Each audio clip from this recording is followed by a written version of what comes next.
My family called to tell me I'm not welcome at Celebration. I said, all right, but canceled everything I was paying for and all services got disconnected. Be me, 29 years old, Marcus. Spent 15 years building father's company. One day he left me a voicemail. Don't bother coming. We're cutting ties. Then he handed my role to my brother. I didn't argue. I just walked away. Took what's mine and watched everything collapse. They backed the wrong horse. Here's how it happened. My father started his construction materials supply business out of a storage unit in Tampa back in the 90s.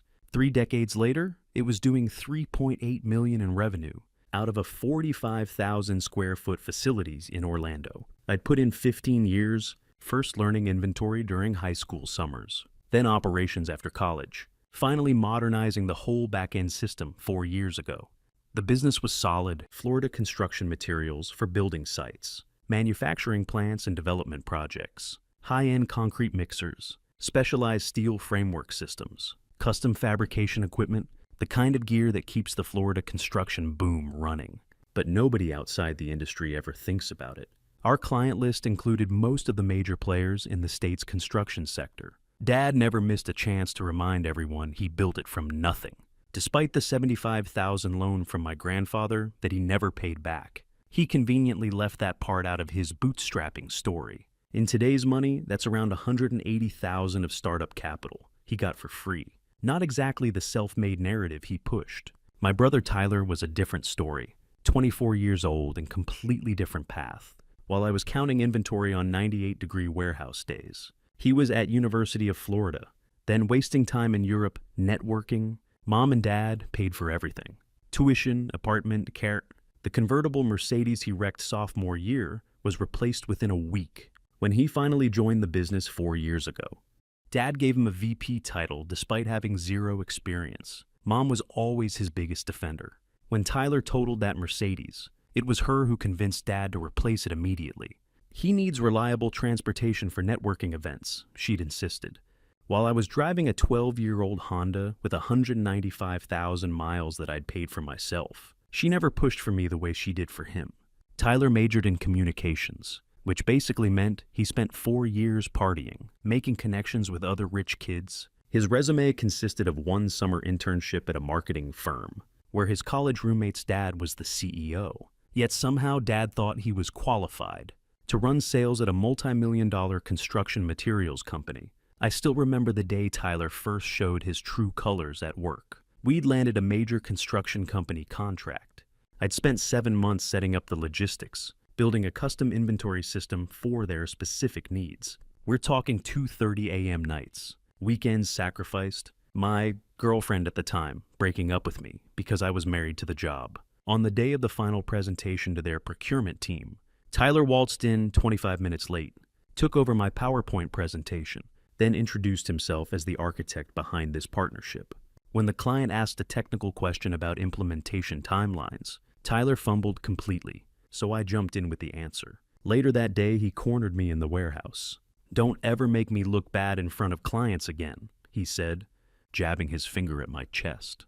"I just answered their question," I replied. "Next time, write it down and pass me a note. I'm the face of sales now. You're the back-end guy. Know your place." I should have quit that day. Instead, I swallowed my pride and kept working, telling myself I was doing it for the company my dad built, not for Tyler's ego. The construction company contract ended up being worth $1.9 million in the first year alone. But guess whose name was on the commission paperwork? Not mine. Last year, I found proof Tyler was inflating his commission numbers. He'd take credit for renewals that were automatic, claim deals that other sales guys had closed, even create phantom leads that magically converted last minute to hit quarterly targets. I showed Dad the evidence, a spreadsheet comparison that took me a week to compile. He brushed it off as how business gets done in Florida. I'd spent the last 2 quarters quietly documenting everything, building my case, keeping receipts. I wasn't planning to use any of it, but something told me to be prepared. Call it instinct from 15 years of watching my dad operate. Then one day, I noticed my dad's missed call. It was 6:47 p.m. on a Wednesday. I had just closed our biggest deal of the quarter without Tyler's help. We weren't exactly the daily check-in type of family, so I figured it had to be something about the quarterly numbers. I hit play on the voicemail and continued packing up my stuff, half listening as I shoved my laptop into its case. Don't bother coming to the family reunion. We're cutting ties. I froze, one hand still on my laptop zipper. 7 words delivered in the same flat tone he'd used to cancel a lunch meeting. I stood there for a minute, his voice echoing in my head. The message was cold and efficient, like terminating a contract after all the years I'd put into the family business, all the weekends I'd sacrificed, all the personal relationships I'd put on hold to help build his empire. This is how he ends it, a voicemail. The family reunion was our annual thing at my dad's ranch in the Everglades region. Been happening since I was a kid. It wasn't just a family gathering. It was also when we discussed the business direction for the coming year, hash out major decisions, and set compensation. Cutting me out of that was cutting me out of the business. Through my office window, I could see Tyler and Dad's office, both of them looking at paperwork. Nodding, Dad never consulted with me that way anymore. Now it all made sense. They weren't just planning next quarter. They were planning my exit. I picked up my phone, my thumbs hovering over the screen. A dozen replies ran through my mind, each one angrier than the last. But finally I just typed a single word. Understood. If he wanted to end things, fine. I wasn't going to beg for an explanation. But if he thought he could cut me out without consequences, he had another thing coming. I reached down and pulled out the thick leather-bound ledger from my bottom drawer. There was my name and neat signature in black ink next to my parents'. With a slow, deliberate stroke, I crossed my name off. The sound of the pen cutting through the paper felt like a physical act of separation. I took a photo of the modified document with my phone, then opened my email and wrote a message to my personal lawyer. I attached the photo and typed, "Need to talk tomorrow? The family business situation changing. Let's discuss options." I hit send, locked my office door, and walked out of the building without looking back. If my father wanted to play this game, I wasn't going to let him hold my future hostage. The next day I acted fast. Canceled my flight to the Everglades region ranch where the reunion was happening, erased the date from my calendar, sent an email to my parents confirming my intention to step away from the business, requesting a full financial audit. No pleasantries, no attempts to patch things up, just the cold, clear language of a businessman walking away from a bad deal. 15 years of my life in that company, 15 years of missed vacations, canceled dates, and postponed plans. For what? To be cut out with a 7-word voicemail. I'd given up a job offer at Disney's logistics division after college to help Dad expand the business. And for what? So Tyler could waltz in and take over. I quietly pulled my name from the business loan documents where I was listed as a guarantor. This wasn't an emotional decision. It was pure risk management. If they were cutting me out, made a few calls to my lawyer to initiate the separation process. It wasn't emotional. It was strategic. My dad taught me that business is business. I was just applying his lesson while I waited for my lawyer to call back. I backed up every relevant document I had access to. Financial reports, client lists, vendor contracts, anything that might be useful if things got ugly. Not to steal, but to protect myself. When you've spent 15 years building systems, you know exactly where the bones are buried. An hour after I sent my email, Tyler texted me. "Always knew you'd bail when things got tough. Don't worry. I've got plenty of ideas to fix your outdated systems. Bet Dad wishes he'd put me in charge years ago." I didn't respond. No point adding fuel to the fire. I just took a screenshot from my records and kept working on my exit strategy. Tyler had always been a talker, not a doer. His ideas typically involved spending money we didn't have on consultants we didn't need. The next morning I got a text from David, one of the warehouse managers, who'd been with us for a decade. "Your dad just called an emergency meeting. Announced Tyler's taking over your position effective immediately." The guy couldn't tell a circuit breaker from a fuse box if his life depended on it. Apparently Tyler had been telling Dad I was planning to start my own competing business, stealing client information for months. Complete bullshit. But Tyler had always had Dad wrapped around his finger. I spent that night copying all relevant files to my personal storage, taking screenshots of admin access pages, documenting everything I'd built or implemented. I knew exactly how this would play out. 36 hours later, my phone lit up with a tidal wave of missed calls, 82 from my mother alone, dozens more from my sister Jessica, and a handful from my father. I scrolled through the panicked texts, frantic voicemails, and increasingly desperate emails. My father's messages started with cautious probing questions, like someone testing thin ice. But as the hours passed and my silence grew longer, they became more urgent. His words tinged with something I hadn't heard in his voice in years. Fear. "Marcus, you need to call me about the credit line paperwork. It's important. And son, we can discuss it like men. Call me back. Marcus, this isn't a game. The company's at stake here." His accountant, a humorless man from Jacksonville I never liked, left a message that crackled with anxiety. "Marcus, we need to talk urgently. The credit line is in jeopardy without your signature." I leaned back in my chair and let a slow smile cross my face. I'd given them a head start, but now the storm had hit, and I was just getting started. See what my dad and Tyler didn't realize was that 4 years ago, when I modernized our entire business infrastructure, I'd made myself essential to the operation, not intentionally. I'd actually documented everything meticulously, but some things you just can't transfer in a day. Things like the personal relationships I'd built with our main suppliers, the custom code that kept our inventory system running, and the specialized knowledge of our clients' needs that I'd accumulated over years. By the third day, the messages had gone from confused to desperate.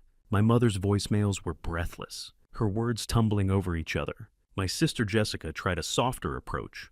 "Hey, Marcus, I don't know what's going on, but I'm sure it's just a misunderstanding. Let's talk." I didn't answer. Jessica meant well, but I knew my dad too well to think this was just a misunderstanding. On the fourth day, I got an email from the bank that runs our family business accounts. I opened it cautiously, bracing myself for whatever new disaster my parents had cooked up. As I scanned the document, my jaw dropped. My father and Tyler had quietly tried to transfer all the remaining funds into a separate account in their names only. They'd even initiated the paperwork to dissolve the original LLC, effectively cutting me out of the picture entirely. The only reason the bank flagged it was because my name was still on some of the original documents. My signature was required for major financial changes per our operating agreement, an agreement I'd insisted on when we restructured 4 years ago. A detail Dad had probably forgotten about in his rush to push me out. That was it. My dad wasn't just trying to break up the family. He and Tyler were trying to cut me off completely, cleanly, for good. They probably thought I'd be too stunned or hurt to act. They didn't realize that, by crossing that line, they'd given me the perfect excuse to hit back. I took a deep breath, then called my lawyer. We had a long, intense conversation, and by the end of it, the wheels were in motion for something much bigger than just removing my name from a business loan. "They've made this easy for us," my lawyer said. "Attempted financial fraud is pretty straightforward. But are you sure you want to go this route? Once you pull this trigger, there's no going back." I didn't hesitate. "I'm sure they started this war. I'm just making sure I win it."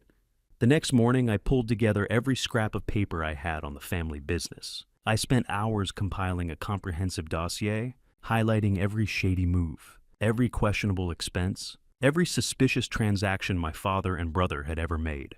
Years of bottled-up frustration fueled my focus. Dad's habit of categorizing personal expenses as business write-offs, Tyler's inflated commission reports, the consulting fees paid to my cousin's web design company that never actually delivered a website, the cash deals with certain vendors that mysteriously never appeared in the official books. It was all there, meticulously documented. When I was done, I had a thick, damning stack of evidence. I filed an official complaint with the bank, froze all accounts pending a full audit. I also filed a request with the IRS to investigate possible tax fraud, attaching the most incriminating pieces from my dossier. I didn't know if it would stick, but I was willing to find out. Finally, just for good measure, I sent the whole package to my father's biggest client, a longtime family friend who I knew wouldn't like the idea of being involved in a potentially fraudulent deal. Robert had known my grandfather, had given my dad his first big contract. He was old-school Florida construction money, a man who valued loyalty and straight dealing above all else. I knew he wouldn't take kindly to learning how my father had been operating. I expected retaliation, but I was prepared. I'd already secured all my personal finances, moved my assets to new accounts, made sure my name was off any company credit lines. Let them come at me. I was no longer exposed. That night, I sat at my apartment window overlooking downtown Orlando, watching the city lights blink on. Part of me felt a twinge of regret about how things had escalated. But another part, the part that remembered every slight, every time Tyler was favored, every dismissal of my contributions, felt nothing but cold satisfaction. My phone buzzed with a text from David at the warehouse. Chaos here today.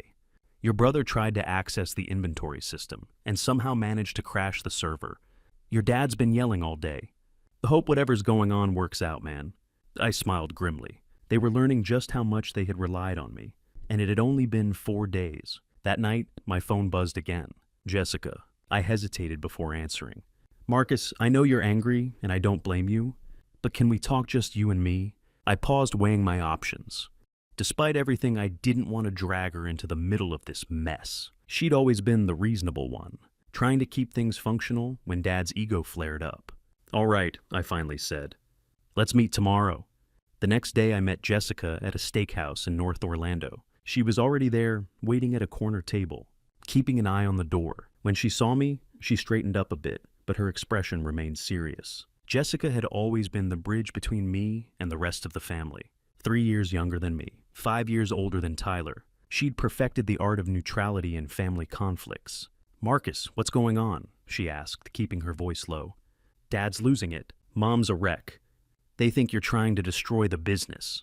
And Tyler is just making everything worse, threatening to sue you left and right. She deserved to know the truth, but I didn't want to drag her deeper into the mess. They tried to cut me out completely, I said.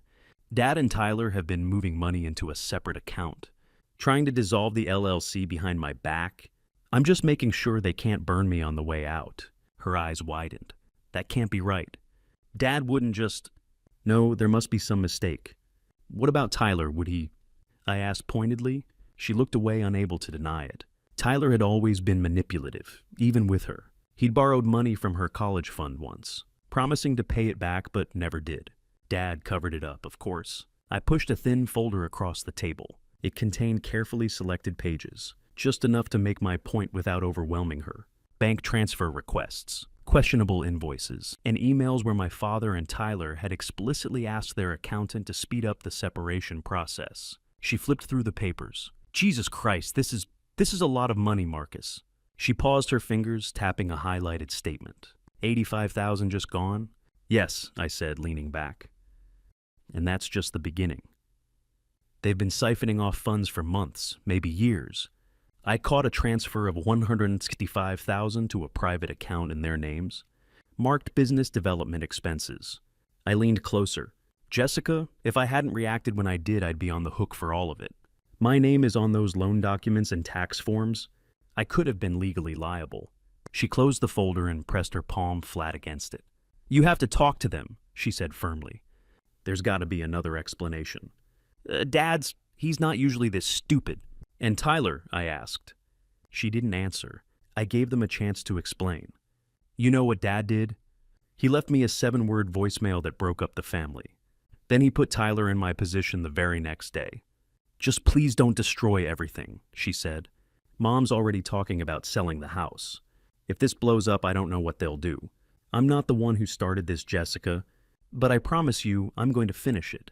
That evening, I got a notice from the bank. The freeze on the company accounts had gone through. My lawyer had leveraged the operating agreement I'd insisted on 4 years ago, the one requiring unanimous member approval for transfers exceeding 60,000, along with evidence of unauthorized transactions. The bank had flagged over 280,000 in suspicious transactions, with several large sums still pending transfer. I pictured my father and Tyler in that Jacksonville limestone office, watching the numbers tick down, their carefully built financial empire unraveling by the hour. I wasn't just cutting myself loose. I was setting the whole ship on fire. I knew the business well enough to understand what a frozen account meant. Vendors wouldn't get paid. Payroll would be delayed. The line of credit they relied on for major purchases would be jeopardized. It was the corporate equivalent of a heart attack. I woke up the next morning to my phone buzzing like crazy. My email inbox was flooded with notifications from the bank, my lawyer, and panicked messages from my father's accountant. The audit had come sooner than expected, and it was clearly making waves. I scrolled through the latest updates from the bank. They'd frozen over 450,000 in assets across several accounts, and flagged another 230,000 in unexplained withdrawals going back 7 months. It was a financial stranglehold, enough to shut down the business operations completely. My father had left 3 voicemails overnight, each one more desperate than the last. Marcus, son, please, I don't know what you think you know, but you're making a terrible mistake. Call me back immediately. We can work this out. I deleted the messages without responding. An hour later, Jessica called again. Marcus, what did you do? She asked. Her voice steady but strained. I did what I had to do, I replied evenly. They're freaking out, Marcus. Dad's talking about lawyers, about pressing charges for sabotage. Mom's in full panic mode. And Tyler is making wild promises about fixing everything if they just give him full control. I wasn't surprised. They'd never been good at handling when their plans went sideways. I gave them a chance. Dad made his move. Tyler took my position, and I made my counter move. I'm not backing down. There was a long silence on the other end. Fine. Meet with them, she said finally. One last time for me. I hesitated. I owe Jessica at least that much. All right, I said. But this is the last time. As I hung up, my lawyer called with an update. The bank's preliminary audit had already turned up enough red flags to warrant a more thorough investigation. My father and Tyler were looking at potential fraud charges if things kept going this way. You need to decide how far you want to take this, he said. Right now, you've got leverage. They're scared. This might be the time to negotiate a settlement that cuts you loose with your fair share. I considered it. A settlement would be cleaner, faster, but something in me resisted. This wasn't just about money anymore. We met at my parents' house in North Orlando that night. I'd grown up in this house, spent my teenage years in the bedroom upstairs, brought my first girlfriend to dinner at that dining table. Now it felt like enemy territory. My mother opened the door with a forced smile and quick hug. She looked tired. Inside, my father was standing in the living room, arms crossed, looking like he owned the world. Tyler sat in the leather chair like it was a throne, legs spread wide, feigning confidence despite the situation. Sit down, my father demanded. I dropped into a chair, noting how every family photo featured Tyler front and center with me pushed to the side. Had it always been that way, or was I just noticing it now? So what's this about? I asked. My father turned to me, face flushed. What the hell do you think you're doing, Marcus? Oh, freezing the accounts, getting an audit? You're trying to destroy everything I built. I met his gaze directly. I'm destroying things after you tried to cut me out without warning. You think I wouldn't notice $280,000 disappearing into a private account? You think I'm just going to sit back while you and Tyler gut the company I helped build? Tyler stood up, pointing at me. You've always been resentful of Dad's success. You've been trying to undermine me from day one. My father's face hardened. You have no idea what you've done, he said. I've got deals in the pipeline, investments in place. Tyler has relationships with new clients. If you freeze these accounts, it could ruin everything. That's not my problem, I shot back. You made your decision when you tried to cut me out of the business and replace me with Tyler. I'm just protecting what's mine. There was a long silence. Then Tyler leaned back in his chair with a smirk. Don't worry, Dad. I'll modernize the company now that Marcus is out of the way. His systems are ancient. I've got contacts at Microsoft who can set us up with real enterprise solutions. I laughed. Tyler had never even logged into our inventory system, let alone understood it. Tyler's right, my father said. We were planning to update the whole operation anyway. This is just accelerating the timeline. I looked at my father and saw something I'd never noticed before. He was scared. Beneath all the blustering and threats, he was terrified that his empire was slipping away. And instead of facing reality, he was doubling down on the fantasy that Tyler could somehow save everything. My dad leaned in, voice low and threatening. Fine.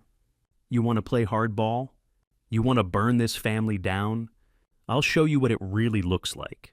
I held his gaze. I'd come too far to back down now. Jessica stepped between us. Stop, all of you. This isn't solving anything. I stood up and grabbed my jacket. You wanted me here, Jessica? I came, but I'm done trying to reason with them. I turned and walked out, shutting the door firmly behind me. As I got into my car, my phone buzzed with a new email. A message from my lawyer. My parents and Tyler had just filed a lawsuit, claiming I had sabotaged the business and illegally taken control of their accounts. I let out a short laugh and tossed my phone on the passenger seat. So, this was how they wanted to play it. Fine, I'd given them a chance to walk away. Now I'd make sure they had nothing left to fight for. The lawsuit hit me harder than expected. My father and Tyler had gone nuclear, accusing me of everything from embezzlement to corporate sabotage. Their claims were outrageous, but the stakes were real. If they convinced a judge I'd illegally seized the accounts, I could be on the hook for hundreds of thousands in damages. I'd expected them to be angry, but I hadn't expected them to be this stupid. It was like they were begging to be caught. I spent the next week buried in legal documents, my lawyer working overtime to counter each new motion they filed. They had even dragged Jessica into it, calling her as a witness against me, probably hoping to break my resolve. Then 2 days before the first court date, I received a message from my father's accountant. "Marcus, we need to meet in private. There are things you need to know." I met him that night at a diner off Interstate 4. He was already there when I arrived, looking nervous. He waved me over, glancing around the room. "Marcus, I shouldn't be here. If they find out," he nervously adjusted his glasses, "the IRS has been sniffing around some of our filings. With the lawsuit and court-ordered audit, I could be looking at criminal charges for my part in this. I need to get ahead of this. Just tell me what this is about," I said, sitting across from him. He leaned forward, voice dropping. "Your brother, he's been hiding money for years. Offshore accounts, shell companies, under-the-table cash deals. Your father only found out recently, but he's been covering for him. It's bad. I'd expected some financial misconduct, but this sounded much worse. How bad? Tax evasion, wire fraud, maybe money laundering. I've been cooking the books at their instruction for years. But this lawsuit, if it goes to discovery, we're all exposed. I can't risk my license, my freedom." He slid a flash drive across the table. "Everything you need is on here. Bank statements, wire transfers, contracts. Your brother has been systematically bleeding the company dry for years, and your father has been helping cover it up. It's enough to sink them both." That night, I reviewed the files. It was all there. Over $850,000 had been quietly siphoned out of the company, with Tyler's fingerprints all over it, and my father's signature approving most of it. There were equipment purchases that never happened, consulting fees paid to shell companies Tyler controlled, even a fake warehouse lease that was actually funding his condo in Key West. My father had signed off on all of it, either knowingly or in willful ignorance. The next morning, I sent everything to my lawyer with a note. "Let's get this over with." By the time the court date arrived, my parents and Tyler were backed into a corner. Their accounts were frozen, their business reputation in tatters. And now, with this new evidence, they were staring down potential criminal charges. My father looked older as he entered the courtroom, his usual swagger gone. Tyler wasn't even there. He had apparently gone out of town on business the night before. The judge took less than an hour to rule. The evidence was overwhelming. The case was dismissed, and the court ordered a full forensic audit of my parents' finances and the business. I watched my father's face as reality set in. He hadn't just lost the business. He'd lost everything. Outside the courtroom, he approached me, shoulders slumped. "Marcus, you have to believe me. I didn't know how bad it was with Tyler. I was just trying to protect him." For a moment, I almost felt sorry for him. "Almost, you chose him over me," I said quietly. "Every time, and now you're paying for it." I walked away, leaving him standing there, suddenly looking every one of his 61 years. A week later, Jessica called. She'd found our parents a small apartment in Lakeland. She didn't ask for my help, and I didn't offer it. But I sent them enough for 3 months' rent, more for her sake than theirs. "Did you know about Tyler? He's ruined them, Marcus." And they let him do it. They chose him over you, over me, over everything Dad spent his life building. I could hear the hurt in her voice. It wasn't just me who'd been betrayed. As for the business, it had imploded completely. The audit revealed that Tyler had been siphoning money for years. The company was deeply in debt, and most of their major clients had jumped ship when the scandal hit the Orlando business press. The warehouse was shuttered. The equipment sold at auction. Tyler had disappeared. Last Jessica heard, he was in Mexico, ignoring their calls with about $350,000 of the company's money. I signed the final papers, dissolving my connection to the business, severing the last financial ties between us. With my settlement money and industry connections, I was already 7 weeks into establishing my own operation in Atlanta. Different state, different market, similar industry. I'd secured a modest warehouse space, brought over 2 trusted employees from the Orlando operation, and started building something that was entirely mine. No family drama, no nepotism, just sound business practices. 3 months later, my father called directly. His voice was different, subdued but still with that undertone of entitlement. "Marcus, we need to talk. Your mother and I, we've hit a rough patch. Tyler has cleaned us out and disappeared. We were wrong. We need your help to rebuild the business." I let his words hang in the air. Part of me felt vindicated. The other part was just tired of the whole thing. "I'm sorry, Dad. That chapter of my life is closed. Come on, son. We have nothing left. We were wrong about you. Wrong about Tyler. We can start over. Rebuild the business together the right way this time. I still have connections across Florida." I took a deep breath. "No, you made your choice. Now you have to live with it. I've moved on. Your mother needs her medication. The insurance—" His voice broke for a moment. I felt a twinge in my chest, but quickly suppressed it. He'd been manipulating me for years with guilt. Not this time. I already talked to Jessica about that. She's handling Mom's prescriptions through her clinic. You'll be fine. You can't just abandon your family, Marcus. After all I've done for you, I almost laughed at that. All you've done for me, Dad. I worked 15 years building your company while you handed everything to Tyler on a silver platter. I'm done. I hung up and blocked his number. Maybe someday I'd be ready to have them in my life again, in some small way. But I would never again tie my future to their judgment, or put my financial security in their hands. My father taught me one valuable lesson after all. Business is business. Family is something else entirely. What do you guys think? Did I do the right thing by refusing to help them start over? Edit. What's up, guys? It's been a while. Just wanted to let you know an update is coming soon. A lot went down. Stay tuned. Update. Hey, again, it's been 6 months since my main post. And let me tell you, things went insane. Yesterday, the Orlando Sentinel ran a story about a prominent local businessman's son being arrested in Cancun. Yes, that was Tyler. Local authorities picked him up at a beachfront condo where he'd been living under a fake name for the past 6 months. He's been extradited back to Florida and charged with wire fraud, tax evasion, and money laundering.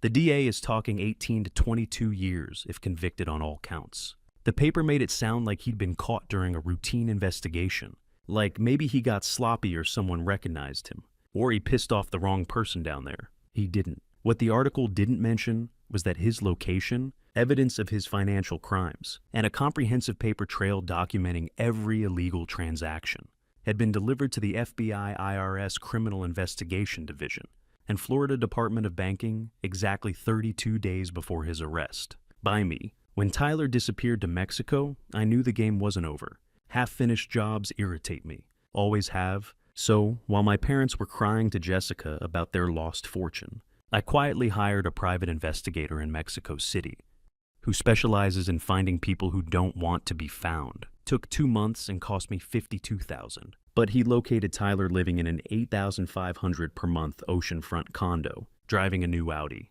tanned and dating a local restaurant owner. The PI sent me photos of Tyler lounging by the pool and laughing like he didn't have a care in the world, like he hadn't destroyed our family business and left our parents destitute. Basic lifestyle surveillance confirmed it was him. The PI got me his alias. He was going by Jack Stevens, his new phone number, and his banking information. From there, I built a comprehensive case. Turned out those offshore accounts the accountant had flagged were just the tip of the iceberg. Tyler had been siphoning company funds since day one and had set up an elaborate network of shell companies to hide the money. He'd created fake vendor accounts that charged our company for non-existent services, set up dummy corporations in Nevada and Wyoming to receive consulting fees, even had a fake property management company that supposedly leased equipment to us, equipment we already owned. The full amount was close to $1.4 million, significantly more than the $350,000 my parents initially thought. I didn't do this for justice. I didn't do it to help my parents recover their money. I did it because I finish what I start. When I had everything in place, bank records, transfer confirmations, IP logs from his account logins, even photos of him accessing the accounts from his Mexico hideout. I put together 3 identical packages, one for the FBI's Financial Crimes Unit, one for IRS Criminal Investigations, and one for the State Banking Commission. Added a detailed timeline, contact information for all relevant witnesses, including our family accountant, who was more than willing to cooperate to save his own skin, and a roadmap for prosecution. Then I sent them certified mail, no return address, and waited. I didn't expect them to move so quickly. Federal agencies typically take their time with white-collar cases, but apparently the evidence was too solid to ignore. Maybe they had him on their radar already for other scams. Either way, they moved. The FBI agent leading the case called me yesterday. Apparently, my name was all over the financial documents as the former operations director. So they wanted a statement. I gave them what they needed. They don't know I was the one who delivered the evidence. And they don't need to. Tyler's facing federal charges now. According to his court-appointed attorney, seems like his Mexico money didn't last long enough to hire a decent lawyer. He's trying to make a deal, offering to testify against our father for a reduced sentence. Classic Tyler, always looking for the easy way out. Dad will likely face charges too, while he might get a slightly lighter sentence since Tyler was the primary architect. At his age, even a 6-year sentence could mean spending his remaining good years behind bars. My parents' remaining assets have been frozen pending the outcome of the case. Jessica says they might lose the apartment I paid for. She asked if I'd help them again. I didn't. The old company is officially dead. Its assets were liquidated months ago. Its reputation buried. My new operation in Atlanta crossed the 1.2 million revenue mark last quarter. I've hired good people, implemented solid systems, and built something clean and functional from the ground up. No family drama. No hidden agendas. No Tyler. He'll spend years in federal prison wondering who built the case against him. Was it the accountant? A vengeful client. Some random banker who spotted irregularities. It'll eat at him daily. But he'll never know it was me. He'll never know I tracked his every move, documented his crimes methodically, and handed him to the feds on a silver platter. He'll never understand the level of detail and planning that went into his downfall. Some might call it revenge. I just call it closing the loop. As for my parents, they made their choice when they cut me out with that 7-word voicemail. They'll have to live with the consequences. Jessica's still caught in the middle, and I help her when I can. But that chapter with my parents is closed for good. In the end, Tyler taught me something too. Always check who's moving pieces behind the scenes. Business is business.